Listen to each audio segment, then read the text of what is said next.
Legend tells of a hammer imbued with the powers of the storm. It is said that only one may wield it. The bravest, the mightiest, the most powerful of Asgard's heroes. His enemies know him as the God of Thunder. He is Thor. Victory! Or Valhalla! Thor, God of Thunder. But when it comes to video games, he's just a mere mortal and an asshole. God of asshole is what he is this game. Jeff is mad. Ugh. I'd rather get hit in the balls with fucking Mjolnir than play any more of this game. It is so terrible. You know what? Tron was much more fun than this piece of shit. Wow. Kevin, you seem pretty calm right now. Did you? Well, I actually played the DS version because I wanted to be a little bit different. I got the mobile version because I figured I had heard this game was ass before we had actually started. So I said, well, maybe I'll try because the portable version might be different, a little bit better. It's not very good, but it doesn't sound as bad as what these guys just experienced. See, and I like the way you think there, Kevin. Wanting to be different, because don't ever underestimate anything here, because I hear that out of all the versions of this Thor game that we have out, Marvel has released a Flash game that's sort of a 8-bit platformer. And they say that game is just so much better than this piece of shit that you guys are talking about. And I just happen to be reading online about the game, and I read several times that, you know what, if you really want to play a good Thor game, play the Flash game that Marvel put out. Wherever that is, whatever they may be. Can I ask you, where did you read this? Because there are no reviews for this piece of shit game on IGN or GameSpot or any of the major, gaming companies. I think we're the only mugs who are stupid enough to try and play this game and review it. I'm just making shit up. I didn't read it anyway. Credible sources. Yeah, if you actually go to Wikipedia, it just says the video game. So there's nothing on it that explains what the game is about. It's like, even Wikipedia's like, fuck this game. Well, I can't reveal my sources then, because apparently I'm privy to some very private information. But in the inside that I am. Honestly, what can you expect from the company that brought us the Desperate Housewives video game? Oh, yes. Oh, I heard that was awesome. Look, I don't have to really have any sources. My source right now is a trend, and that trend is companies having to develop a game that has to be done in time to be a direct marketing link to the movie that comes out. There is hardly any video game movie tie-in that has come out in recent months, years even, that has been good. And when I say a direct tie-in, because I know some people out there talking about, oh, Korey, you don't know what you're saying. The Chronicles of Riddick, Escape from Butcher Bay, that was good. Well, it was good. But keep in mind, that game was sort of a tie-in between it was like an extended universe, because they had the Dark Fury animated feature that came with it. Yeah, it was Pitch Black is the first movie, right? Yeah. And then you had the Chronicles of Riddick. So they developed the game to be sort of a tie-in between two movies. Yeah, you're right. That doesn't count. But there are exceptions. Like Spider-Man 2 was awesome, I thought, and that was a tie-in to the movie. Hey, I haven't heard that Wolverine Origins game was pretty good. I mean, nothing special, but... Yeah, I heard that actually was pretty cool, too. It had the violence that the movie should have had. So they say that, that's an exception there. But really, can you guys think of anything out there in recent memory that's a good movie tie-in of anything? I thought King Kong was all right. I had fun playing that. So there was that company. I can't remember who it was who did the video game tie-in for the Wanted movie, that Angelina Jolie about the assassins that had Morgan Freeman in it. And the game that was good. It was all right. I mean, it was nothing special, but they were at least trying. That game was called Shoot This Motherfucker Here. Nick, goddamn you, where's that echo coming from? No. It's coming from you. Why have I bothered to know? What have changed?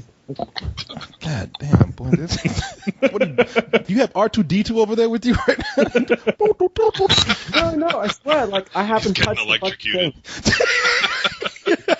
It's like one of those psychological tests. He just keeps getting zapped for making mistakes. All right, I was hearing an echo, but it seems to be gone now. Anyway, look, so we have this game here, Thor. It's come out on PS3, the Xbox, the Wii, and the DS, and the 3DS. The 3DS. So what they're saying about this game is that you're not playing the Earthbound Thor, because everybody knows the Earthbound Thor. He's boring. You know, he's walking around in his Gap T-shirt. He's got his hammer taken away from him. He's wearing some jeans and shit. And it's like, nobody wants to play that. People will be really excited to play Thor in his dimension, in his realm, where he's fighting gargantuan creatures and demons and frost giants. And I'm listening to that, and I'm thinking, that actually sounds kind of cool, beating the fuck out of people with a giant hammer. Now, that's a game right there. But being a movie tie-in, the game suffers what all these kind of tie-ins suffer from, at least from what I've heard. And I'm sure you guys are going to tell me if I'm right or wrong, that it suffers from poor development, poor graphics, some bugs in the game, and overall just feels very rushed. It's actually longer than I would normally expect out of a movie franchise tie-in game, but that was only because the controls were so goddamn broken that I had to redo parts over and over and over again to get through it. I was just about to say, speaking of redoing stuff, there's like one particular level when you keep falling off a ledge, you have like automatic recovery where you fly back up, and there's like an evil monster who keeps laughing, but every time you keep falling down, he starts cackling less and less and less, and so it sounds like he's getting bored. People usually have that reaction to our reviews that we do, but let's go ahead and then like pull back a little bit and let's stay focused here. Let's start out with certain parts of the game. Now, I just mentioned that you are in Thor's realm. You know, he's out there kicking ass and fighting demons and everything. What is there a story here, like a connecting story? Does this take place after the movie or what? It's weird because it's got a lot of the same elements that are in the movie. It takes place all in the 9 realms of Asgard and all that stuff. But basically, it's pretty much the exact same story as the movie, just spun without any of the coming down to Earth stuff. It's like, frost giants attacked, Loki tricks Thor, he takes off, everything's fucked up, he comes back, hits stuff with the hammer, and the game is over. You require an answer, Loki. And my answer is yes. I will help you to defeat Asgard. It'll take more than just you to lead him to the cave of ages. See, I hear they take elements from both the Marvel comic book and they combine that with elements from the film. Yeah. I mean, they had some enemies like Ulick and the big bad guy at the end, Mangog, whatever his name is. Damn, you sure this is a game or a porno? You got Ulick and Mangag. The fuck? Guy comes out with a big axe. I am Balls Axe. I will destroy you, Thor. You pretty little bitch. You come here and have sex with me. But. So what's strange about it though is that if this is supposed to take place before the movie, because they've got they've got the voices, Chris Hemsworth and Tom Hiddleston do the voices for Thor and Loki. If it's supposed to take place before the movie, then everybody in the Thor movie is dumb as fuck because Loki already pulled this shit and somehow got away with it, and then the movie happens, which is largely similar. So. We're gonna talk about the movie in a little bit with you. I got a little axe to grind with you, Jeff, but Kevin, let's hear about what you think about this. Does this sound similar to the DS version? Because let me get straight what everybody's playing here. Jeff, you were playing on a PS3, I assume. Yep. Okay, and so are you, Nick, right? Yep. And Kevin, you decided to be different and give us a broader view of this game and play on the DS. Does this sound similar to what you are playing on the DS right now? No. The DS is, it's called Thor: God of Thunder. I don't know if the other one's called God of Thunder, but that's what it's called here. And it's a prequel to the film. And there's not actually, that sounds like, that might be interesting. It's not really. There's not like a lot of dialogue or anything going on. They just sort of tell you that, this happened before the movie. And it's basically Thor and Loki and some other guys that I guess are, maybe in the film. I don't really know who they are besides Odin.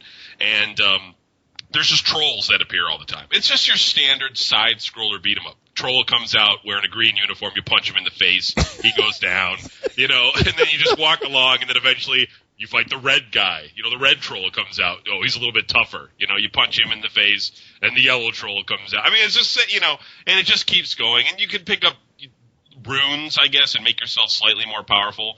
Mm-hmm. And there's boss battles, and they take up the size of the 2 DS screens. But this is really something that could have been on the Game Boy Advance. It's pretty basic, but I don't think it completely sucks. I think if you have a young son or a girl who's a little masculine, maybe, I don't know, and you're like, hey. If you have a burgeoning lesbian in your family, then right. she'll love this game. And if they want to give them this game, they would totally have fun with it. I mean, IGN gave it like an 80, but most of the other websites out there were like, oh, this is horrible and stuff, because payola and all that on IGN. But they good for kids, not adults. Adults need more depth in this, so it really wasn't there for them. So, Nicky Poo, tell me something here. Now, we have these games that are rushed out to coincide with the film, which means that they don't have a lot of time for original gameplay. What they do is they kind of pluck a gaming model in the engine that it was used for and use that rip for the off? I'm rip off is the word you're looking for. Trying to be nice. You won't let me be nice, will you? No. I didn't play the game. I'm trying to be fair and cool here. But yes, rip off the God of War series, rather.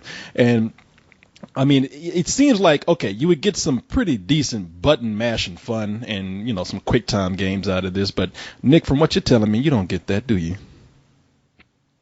No, I mean, like what you were saying before, this is such a blatant cash and grab kind of game that, I've got no love for this at all.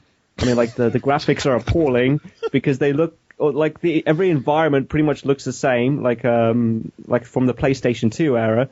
I mean, the models actually, the character models look slightly better, but it's just really a button mashing not really a beat 'em up. It's kind of like a hack and slash, except without the hack and slash. It's just you with your hammer smashing the shit out of enemies, like again and again until you get a boss, and then you have to figure out a pattern of finding his weak spots, and it's the same thing in the next level. So there was nothing to. It was just really repetitive, so yeah, I didn't like it. Now you say that you have to fight until you just come up into a boss, but with these games that we see ripping off God of War, one of the impressive things about them, I mean, anywhere from Dante's Inferno to the recent Castlevania game that came out, you get these huge bosses, and at least they look cool. Do we get that in this game here? Not really. I mean, I think that the bosses, you get like giant bosses, but they kind of look fake and plastic. Some of the bosses were pretty well designed. The problem is that I don't know what kind of magic Liquid has done to make Unreal Engine 3 look like it does in this game. Like, I don't know if they made the game and then dragged the CD behind a truck for a few miles before mastering it, but good Lord, I've never seen Unreal Engine look so crappy before. It's just muddy, nasty textures everywhere. I almost feel like, why do we even waste our time? Why does anybody waste their time reviewing these kind of games? Because everybody knows what kind of game it is. Green Lantern is taking it back. June 7th. Just saying. Green Lantern game. That's going to be epic. Looking forward to reviewing that one. Well, you go ahead and keep hope alive, Kevin. I'm going to say it's going to be bullshit if it even comes out. I consider it to be a public service, Korey. Is you gotta tell the people who are excited, who are like, yeah, I can't get enough Thor. I'm going to go. I don't care how crappy that game is. I'm going to go play it. You'd have a better time paying somebody to fucking hold your head under the toilet than you would play in this game. It's just terrible. Who was excited to play this? Can I ask? I don't know. It's not even a competent God of War ripoff. Like if they'd have just ripped off the kind of 30 frames per second, the exact same control schema. It's like they picked all of the worst parts of God of War to rip off, and then they took all the best parts and replaced it with like subpar mechanics. Like, yeah, let's put the camera behind you so that it gets stuck behind shit. You can't tell when you're getting hit. Or, yeah, you'll get red orbs to get your energy back, but we won't ever give you any. So you spend the entire game with like 1% health trying not to die. Yeah, no, this is the kind of game, and they know what they're doing. I mean, the people who play games know, and then we have the people who make these games, they know. They just want to make this and make some money real quick because I'll tell you who's going to buy the games. It's going to be somebody's mom or grandmother who's going to buy this for their kid for their birthday or whatever, thinking like, oh, you love that Thor movie, don't you, baby? Well, I got you the game. Now you can beat Thor. Now, and it's like, fuck, okay. And what are you going to do after that? It's a gift from your grandmother. You're not going to complain. You know what I mean? So obviously, you guys hate the game. I think Kevin's the one that seems to be like. Is this like the worst game of the year candidate so far? Is this the worst game you guys have played all year? I don't know, man. That Dead Space Extraction game was pretty bad. I played that, Wait, but it wasn't what? as bad as what you make this sound like. Dead Space Extraction is fun, man. This is fucking awful. Oh no, I'm sorry. Not what was the stupid motion comic Dead Space game? That's what I'm thinking of. Oh, okay. Yeah, I didn't play that. Not Extraction. Yeah, that was terrible. But I don't know. This was pretty bad. Like I couldn't. It was hard to bring myself to get to the end, and the fucking man gag at the end is the cheapest Man boss. gag. You beat the shit out of him for like 20 minutes, and then the game's just like, oh, hey, look, he's got full health again. Do it again, bitch. You're like, oh, come on. Well, the only person that seems like they might even like this game a little bit, the one that seems to be trying to be fair is Kevin. Kevin is very, very fair about this. He's like, look, I got the DS game. If you got a little lesbian in your family, you want to get it for them, go ahead. So you don't, you're right. I like that. Right. Lesbians, right. So you don't really hate this game, do you? Not the DS game. I mean, Okay. it's just your standard side scroller beat 'em up, and I like beat 'em up games. I go back to that Double Dragon era where you just picked up a crowbar off the ground and clobbered a guy, and that was the game, And so I dig it, but it's it just doesn't have enough depth. So Yeah. But before you said anything, Kevin, Jeff came up to me and he said, "Can we use fuck you for a rating in the video game side of things?" And I said, you know what, Jeff? You suffered through this. For you, you go right ahead. So, Jeff, is that what it's going to be? Yes. This game deserves nothing more than fuck you. So that's what it's like. Yes. No, Okay. I mean, I can't even think of a good analogy for how shitty this game is. Well, if your nanny gets you this, if your nana, your grandmother, buys you this game, I want you to take it out in the backyard and use it for target practice with your parents' shotgun, because I'm imagining in the States everyone has a gun. So just shoot the shit out of that game. That's Only all in it's Texas. good for. Are you talking about the nanny or the game or both? Well, no, I think both really. Everyone has a gun in America. So In Nick hates Texas, his games. Nick hates his game so much he's recommending you kill your grandma. For Asgard!